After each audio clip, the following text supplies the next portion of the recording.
Welcome back to Top 5 Repairs. How do you know you got a bad oxygen sensor or a bad catalytic converter?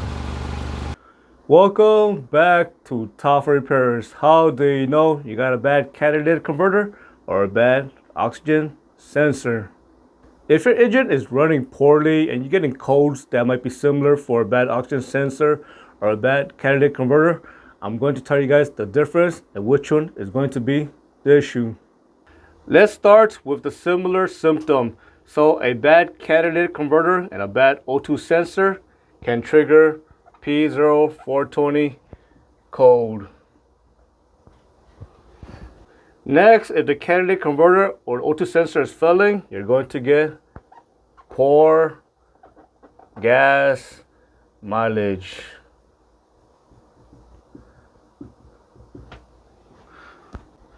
Next, you're going to notice sulfur smell or rotten egg smell if the catalytic converter or the O2 sensor are bad. Next, you're going to notice rough idle for either a bad catalytic converter or a bad O2 sensor. I like to add that if the catalytic converter is bad or the O2 sensor is bad, they're both going to cause an engine misfire and you're going to notice rough idle. Also, if you disconnected the battery and if the catalytic converter is bad or O2 sensor is bad, the monitor may never clear. Here's the difference between a bad catalytic converter and a bad O2 sensor. If the catalytic converter is clogged, the engine cannot exhale exhaust fume, and all the exhaust fume is going to back up into the engine and cause the engine to overheat. Now, if the O2 sensor is bad, it is not going to cause the engine to overheat. And if the catalytic converter is clogged and it cannot exhale exhaust fume, it is going to cause poor acceleration and you're going to have a hard time going up a hill.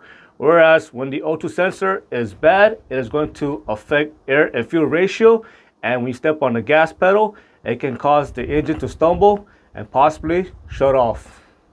Next is going to be noise. When the inside of the catalytic converter honeycomb structure starts to fall apart, and when you're driving, that honeycomb structure can start to move around and it can cause a rattling noise inside the catalytic converter.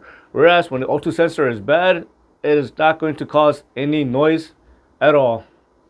The next difference is going to be codes. So when the catalytic converter is failing, you're going to get P0420 or P0430 for bank number 1 or bank number 2. Whereas when the O2 sensor is failing, you're going to get some sort of O2 sensor codes.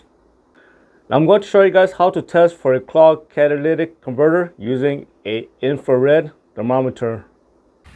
First, start your engine and let it warm up. Next, you want to compare the temperature on the front end of the catalytic converter and you want to compare it to the temperature on the back end of the catalytic converter. Both readings should be about the same. If the back end of the catalytic converter reading is much lower than the front end of the catalytic converter reading, and that's how you know that catalytic converter is most likely clogged. The next test is very simple. You could use a rubber mallet and you could tap on the catalytic converter. If you hear noise on the inside of the catalytic converter, and that's how you know the honeycomb structure is falling apart.